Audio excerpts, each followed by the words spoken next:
صاحب نے پہلا سبق دیا 5 وقت کی نماز، وہ تو ہم نے کبھی پڑھی نہیں۔ پیر صاحب نے کہا پوری مجلس سے بچنا ہے، ہماری مجلس سے پوری بیٹھنا اٹھنا ہی بڑے لوگوں کے ساتھ، چلنا پھرنا بڑے لوگوں کے ساتھ، بدبختوں سے روابط و تعلقات، پھر بتائیے فیض کہاں سے ملے؟ اس لیے ضروری ہے پیر سے فیض لینے کے لیے پیر کے اسباب ہیں اس پہ عمل کریں، اگر وہ عمل نہیں کریں گے تو آپ کو کچھ فائدہ نہیں ہوگا۔ یہاں میں ایک بات آپ کو بتا دوں کہ اگر کوئی ماں باپ کا گستاخ اور بے ادب ہے، ماں باپ کا گستاخ اور بے ادب ہے، ستانے والا،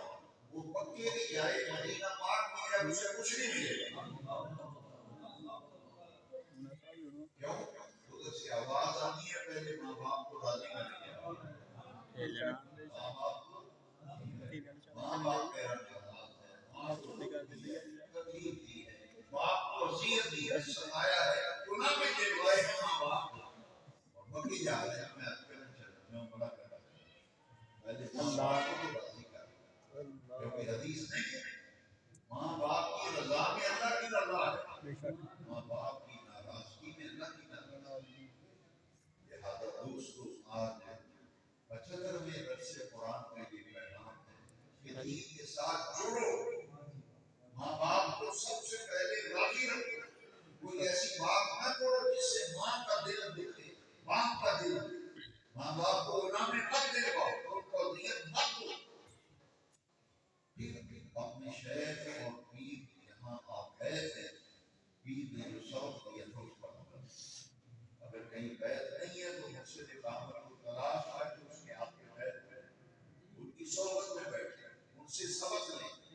ان سے کہیں مجھے اگلا سبق لیں، اگلا سبق لیں۔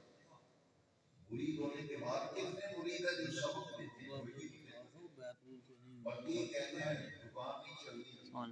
کاروبار کوئی نہیں، جیب خالی رہتی، قرضے چڑھ گئے۔ مرید کا معنی پتہ کیا ہے؟ مرید کہتے ہیں اللہ کے علاقہ بڑھنے والے، اللہ کا